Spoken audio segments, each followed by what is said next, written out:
Okay, now let us start with allotment of shares.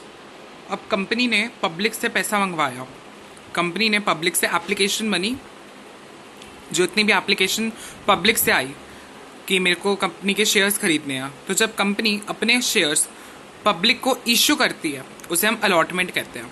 यही लिखा हुआ है, the issue of company shares on the basis of application receive by it. जितनी भी company को application मिली उसके बेसिस पे जो कंपनी जो शेयर्स इश्यू करती है पब्लिक को, वो अलॉटमेंट ऑफ शेयर्स होता है। अलॉटमेंट एक तरह का कॉन्ट्रैक्ट होता है, तो कॉन्ट्रैक्ट है ये, तो इस पे इंडियन कॉन्ट्रैक्ट एक्ट के प्रोविजंस भी एप्लीकेबल होंगे along with Indian companies act 2013 के साथ साथ इस पे इंडियन कॉन्ट्रैक्ट एक्ट के भी प्रोविजंस एप्लीकेबल होंगे। तो प्रोविजंस देखते हैं अलॉटमेंट के रिगार्डिंग। तो दो तरह के प्रोविजन लगेंगे, एक जनरल प्रोविजन और एक लगेगा स्पेशल प्रोविजन। जनरल प्रोविजन लगेगा अंडर कॉन्ट्रैक्ट एक्ट के अंदर और स्पेशल प्रोविजन लगेगा under companies act. General provision की बात करूं तो सबसे पहले अलॉटमेंट जो है, मेरे चार चीज़ें होनी चाहिए। अलॉटमेंट मस्ट बी, अलॉटमेंट में चार चीज़ें होनी चाहिए। सबसे पहले तो अलॉटमेंट प्रॉपर अथॉरिटी के थ्रू मेड होना चाहिए। प्रॉपर अथॉरिटी मतलब आर्टिकल्स में परमिशन होनी चाहिए, प्लस बोर्ड रेजोल्यूशन भी पास होना चाहिए। BR मतलब बोर्ड रेजोल्यूशन, तो आर्टिकल्स में भी मेरे को अथॉरिटी मिलनी चाहिए, प्लस बोर्ड रेजोल्यूशन भी पास होगा for the allotment purpose. Second is allotment must be made with in reasonable time. Allotment आपको रीजनेबल टाइम के अंदर मेड करना है, मतलब आपको अलॉटमेंट उस टाइम के अंदर मेड करना है जो टाइम आपने अपने कंपनी के प्रोस्पेक्टस में लगा रखा है। जो भी आपने टाइम अपने कंपनी के प्रोस्पेक्टस में लिख रखा है उस रीजनेबल टाइम पीरियड तक में आपका अलॉटमेंट हो जाना चाहिए। अभी रीजनेबल टाइम कुछ भी हो सकता है, ये सर्कमस्टांसेस पे डिपेंड करता है जो कंपनी को लगता है। ओके, और अलॉटमेंट कम्युनिकेट होना चाहिए। कम्युनिकेट किसको होगा? एप्लीकेंट को कम्युनिकेट होगा। एप्लीकेंट को कम्युनिकेट होगा स्टैम्प के साथ। स्टैम्प के साथ आप अलॉटमेंट का कम्युनिकेट करोगे। अलॉटमेंट अब उसे पोस्ट के थ्रू भी करोगे, प्लस एक उसे लेटर ऑफ अलॉटमेंट भी आप दोगे जो आपका एप्लीकेंट है। Fourth is absolute and complete. Allotment absolute और कंप्लीट होना चाहिए। जैसा एप्लीकेशन फॉर्म में जो जो कंडीशंस लिखी हैं वैसी वैसी होनी चाहिए। तो जनरल प्रोविजंस चार हो गए इंडियन कॉन्ट्रैक्ट एक्ट के। सबसे पहले अलॉटमेंट प्रॉपर अथॉरिटी के थ्रू मेड होना चाहिए, मतलब आर्टिकल्स में परमिशन होनी चाहिए, प्लस बोर्ड रेजोल्यूशन पास होना चाहिए। आपका अलॉटमेंट रिजनेबल टाइम के अंदर मेड होना चाहिए। वो टाइम जो प्रोस्पेक्टस में लिखा है, ये सर्कमस्टांसेस पे डिपेंड कर सकता है। अलॉटमेंट कम्युनिकेट करना आपको एप्लीकेंट को स्टैम्प के साथ थ्रू पोस्ट और थ्रू लेटर ऑफ अलॉटमेंट। और आपका जो अलॉटमेंट है वो एब्सोल्यूट और कंप्लीट होना चाहिए। जो भी कंडीशंस एप्लीकेशन फॉर्म में दे रखे हैं वो सारी फुलफिल होनी चाहिए। अब ये थे general provisions. Now special provisions या स्टैट्यूटरी जो भी प्रोविजंस है कंपनीज एक्ट 2013 के, क्या क्या प्रोविजंस है अलॉटमेंट के रिगार्डिंग। सबसे पहले कंपनी के जो शेयर्स हैं उसके लिए पब्लिक ने मिनिमम सब्सक्रिप्शन अमाउंट आपको बिल्कुल रिसीव हो जाना चाहिए और एप्लीकेशन मनी आपको रिसीव हो जानी चाहिए। अब ये मिनिमम सब्सक्रिप्शन अमाउंट क्या है? वो अमाउंट जो आपने अपने प्रोस्पेक्टस में लिखी है उतना आपको पैसा रिसीव होना चाहिए। कई लोगों को मिसकंसेप्शन होती है कि मिनिमम सब्सक्रिप्शन 90% होना चाहिए ऑफ द एप्लीकेशन मनी। 90% ऐसा कोई ज़रूरी नहीं है, ये SEBI की गाइडलाइंस कहती है। कंपनीज एक्ट ऐसा नहीं कहती है। कंपनीज एक्ट कहती है minimum subscription is that amount जो आपने अपने कंपनी के प्रोस्पेक्टस में लिखी हुई है। अब मिनिमम सब्सक्रिप्शन के अंदर बेसिकली आपकी जो मिनिमम सब्सक्रिप्शन है उसमें ये सारी कॉस्ट कवर हो जानी चाहिए। कौन सी कॉस्ट कवर हो जानी चाहिए? जो आपके प्रोस्पेक्टस की कॉस्ट है वो कवर हो जानी चाहिए, प्रॉपर्टीज़ की कॉस्ट कवर हो जानी चाहिए, जो इनिशियल एक्सपेंसेस लगते हैं लाइक प्रमोटर्स एक्सपेंसेस हो गए वो सारे कवर हो जाने चाहिए। पेमेंट ऑफ जो भी एक्सपेंसेस हैं for incorporation of the company वो सारे कवर हो जाने चाहिए। वर्किंग कैपिटल या जो भी बाकी के जो भी खर्चे हैं मिनिमम सब्सक्रिप्शन के अंदर कम से कम आपके ये सारे खर्चे कवर हो जाने चाहिए। अब क्या क्या कंडीशंस है मिनिमम सब्सक्रिप्शन के लिए? जो आपको मिनिमम सब्सक्रिप्शन मिलेगी केवल और केवल कैश अमाउंट ही हम देखेंगे। ओनली कैश अमाउंट हम देखेंगे फॉर द मिनिमम सब्सक्रिप्शन। और जो मिनिमम सब्सक्रिप्शन है, अब कंपनीज एक्ट ने ये तो कह रखा है कि वो minimum subscription is that amount जो आपने प्रोस्पेक्टस में लिखी हुई है, लेकिन आपको कम से कम 5% ऑफ द फेस वैल्यू तो कम से कम अपनी मिनिमम सब्सक्रिप्शन रखनी है। बाकी आपकी मर्जी, आप 60% रखो, 70% रखो फेस वैल्यू या 90% रखो। एप्लीकेशन मनी, अब जो भी आपको एप्लीकेशन मनी से जो भी पैसा आएगा वो आपको एक शेड्यूल्ड बैंक के अंदर डिपॉजिट करवाना है। आपको कंपनी को अपने पास ऐसे ही नहीं रखना है। जितना भी पैसा एप्लीकेशन मनी का आया उसे प्रॉपरली शेड्यूल्ड बैंक में आपको डिपॉजिट करवाना है। और अगर मिनिमम अमाउंट जो ये मिनिमम सब्सक्रिप्शन जो आपने अपने प्रोस्पेक्टस में लिखी थी से आपने लिखा था कि 60,000 rupees is the minimum subscription amount, और आपको मिले 50,000 रुपीज़, तो आपकी मिनिमम सब्सक्रिप्शन सब्सक्राइब नहीं हुई, तो उस केस में जितना भी आपको एप्लीकेशन का पैसा मिला है वो आपको वापस करना पड़ेगा। यही लिखा हुआ है, अगर मिनिमम अमाउंट आपकी सब्सक्राइब नहीं हुई तो आपको रिटर्न करना पड़ेगा application money as per SEBI guidelines. और अगर आपने रेड हियरिंग प्रोस्पेक्टस अगर इशू किया है तो वो आपको red herring prospectus registrar of companies मम्मी को सबमिट करना पड़ेगा। एटलीस्ट कब सबमिट करना पड़ेगा? At least 3 days prior to opening subscription list. Opening subscription list अभी मैं बताऊंगा इसके बाद। तो आपको कम से कम ओपनिंग सब्सक्रिप्शन लिस्ट से जब होएगी ओपनिंग सब्सक्रिप्शन लिस्ट उसके 3 दिन, कम से कम 3 दिन पहले आपको रेड हियरिंग प्रोस्पेक्टस मम्मी को सबमिट करना है। तो what are the conditions for minimum subscription? Only cash amount 5% कम से कम होना चाहिए फेस वैल्यू का, उससे ज़्यादा भी हो सकता है। एप्लीकेशन मनी जो है वो आपकी बैंक में, आपको शेड्यूल बैंक में डिपॉजिट करवानी है। मिनिमम अमाउंट अगर सब्सक्राइब नहीं हुई तो आपको रिफंड करना पड़ेगा जितना भी आपको एप्लीकेशन का पैसा मिलेगा।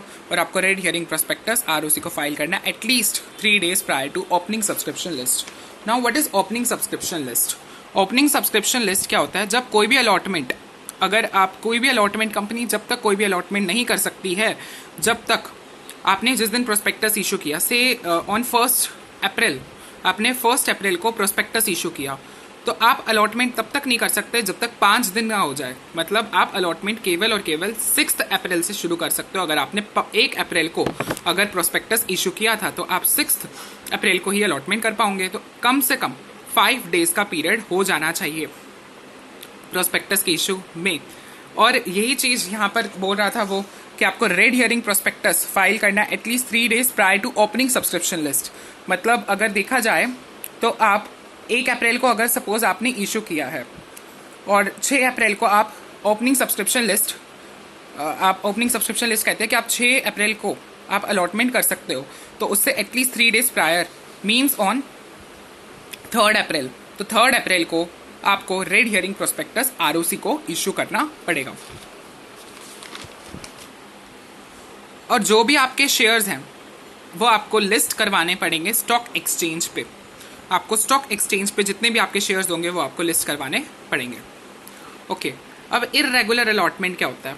आपका अलॉटमेंट कब कब वॉइड कंसीडर होगा? इर्रेगुलर मतलब आपका अलॉटमेंट वॉइड, नल कंसीडर होगा। अगर आपको मिनिमम सब्सक्रिप्शन अमाउंट मनी नहीं मिली तो आपका अलॉटमेंट वॉइड हो गया, या आपने मिनिमम सब्सक्रिप्शन अमाउंट रिसीव करने की कोशिश की पब्लिक से बिना प्रोस्पेक्टस इशू किए, तो उस केस में भी आपका अलॉटमेंट वॉइड कंसीडर किया जाएगा।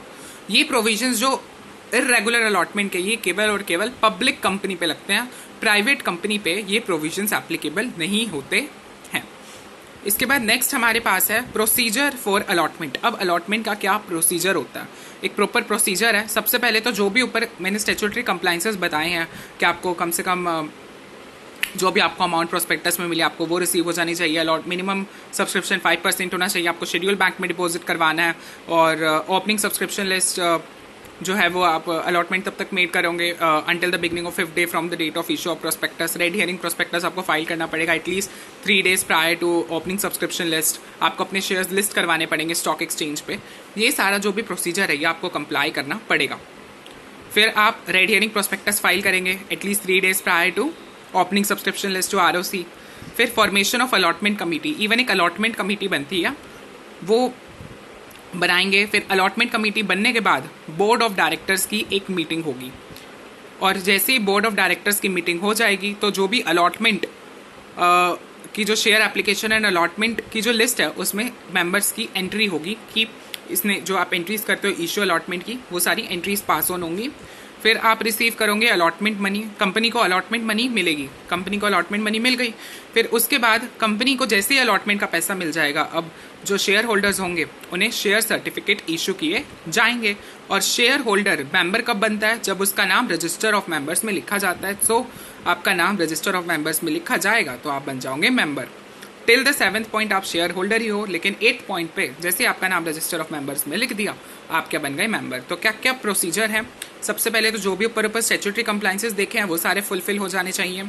फिर आपको रेड हियरिंग प्रोस्पेक्टस फाइल करना है। देन आपकी अलॉटमेंट कमेटी बनेगी, फिर बोर्ड ऑफ डायरेक्टर्स की मीटिंग होगी, फिर एंट्रीज पास ऑन होंगी, फिर उसके बाद आपको अलॉटमेंट मनी कंपनी को मिलेगी, फिर कंपनी शेयर सर्टिफिकेट इशू करेगी और उसके बाद आपका नाम रजिस्टर ऑफ मेंबर्स में लिख देगी। Okay, return of allotment. अब आपको अलॉटमेंट मनी अगर रिटर्न जो आपने अलॉटमेंट अब आपने की, अब आपको ये चीज़ मम्मी को बतानी होती है, तो मम्मी को आपको अलॉटमेंट के बारे में बताना होगा through return of allotment.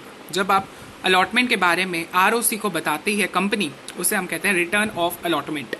Return of allotment form number 2 में भरा जाता है within 30 days of allotment to ROC.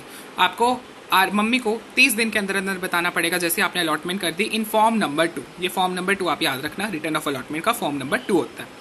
अब इस फॉर्म में क्या क्या चीज़ें आप बताओगे?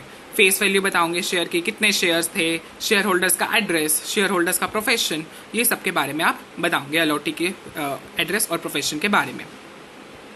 अब शेयर्स 2 प्रकार के हो सकते हैं, अदर देन बोनस शेयर्स और बोनस शेयर्स। अगर आपके बोनस शेयर्स नहीं हैं तो उस केस में आपको रिटर्न कॉन्ट्रैक्ट लेना पड़ेगा फ्रॉम द शेयर होल्डर्स। एक रिटर्न कॉन्ट्रैक्ट प्लस एक सेल का कॉन्ट्रैक्ट भी एनफोर्सेबल होगा।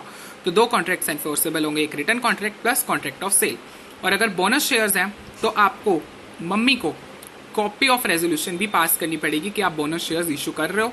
उसकी कॉपी ऑफ रेजोल्यूशन, जो भी रेजोल्यूशन पास हुआ था, चाहे ओआर पास हुआ था, एसआर पास हुआ था, उस रेजोल्यूशन की कॉपी आपको मम्मी को सबमिट करनी पड़ेगी अगर बोनस शेयर्स हैं तो। इसके बाद लेटर ऑफ अलॉटमेंट। अब लेटर ऑफ अलॉटमेंट क्या होता है, ये बहुत इंपॉर्टेंट है।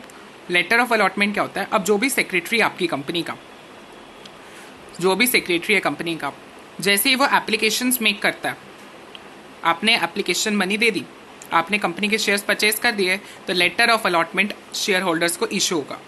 लेटर ऑफ अलॉटमेंट के अंदर क्या क्या होगा? Letter of allotment consist of reference of application form, जो आपने एप्लीकेशन फॉर्म भरा था उसका रेफरेंस होगा, रेफरेंस नंबर होगा, कितने शेयर्स आपने अप्लाई किए थे कंपनी के पास, लेकिन आपको कितने शेयर्स अलॉट हुए उसकी डिटेल्स होंगी, और जो भी नॉमिनल वैल्यू है शेयर्स की और जो भी आपने जितनी भी पेमेंट की है वो सारी डिटेल्स उस लेटर ऑफ अलॉटमेंट में होगी। तो एक बार दोबारा देख लेते हैं लेटर ऑफ अलॉटमेंट क्या होता है। सेक्रेटरी जो है ये लेटर ऑफ अलॉटमेंट आपको इशू करता है। इसके अंदर एक तो आपका एप्लीकेशन का फॉर्म का रेफरेंस होता है, कितने शेयर्स आपने अप्लाई और अलॉट किए थे वो होता है, और nominal value and payment details इसके अंदर होती हैं। इसके बाद है splitting of allotment letter. Splitting of allotment letter क्या? Allottee is issued only 1 allotment letter for all share. Suppose आपने 10 शेयर्स परचेज किए थे, आपको केवल एक ही अलॉटमेंट लेटर मिलता है। लेकिन कई बार जो अलॉटी होता है वो कहता है कि मेरे को तो हर शेयर के लिए आप एक अलग से लेटर दो, तो उसे कहते हैं स्प्लिटिंग ऑफ अलॉटमेंट लेटर। मतलब 10 शेयर के लिए वैसे तो एक लेटर मिलता है, जनरल रूल इज दिस, लेकिन अगर वो कहे कि मेरे को तो हर एक शेयर के लिए आप 10 लेटर मेरे को अलॉटमेंट के दो, तो उस केस में आपके लेटर ऑफ अलॉटमेंट बढ़ रहे हैं ना, तो इसे कहते हैं स्प्लिटिंग ऑफ अलॉटमेंट लेटर। इसके बाद नेक्स्ट और टर्म है is renunciation of allotment. What is renunciation of allotment? एक अलॉटी जो है वो रेन्यूएट कर सकता है, कुछ पार्ट या कुछ पार्ट ऑफ शेयर दूसरे पर्सन को दे सकता है, अपना अलॉटमेंट का कुछ पार्ट दूसरे शेयर पर्सन को दे सकता है, अपना कुछ पार्ट ऑफ शेयर, उसे हम कहते हैं रेन्यूक्रिएशन ऑफ अलॉटमेंट।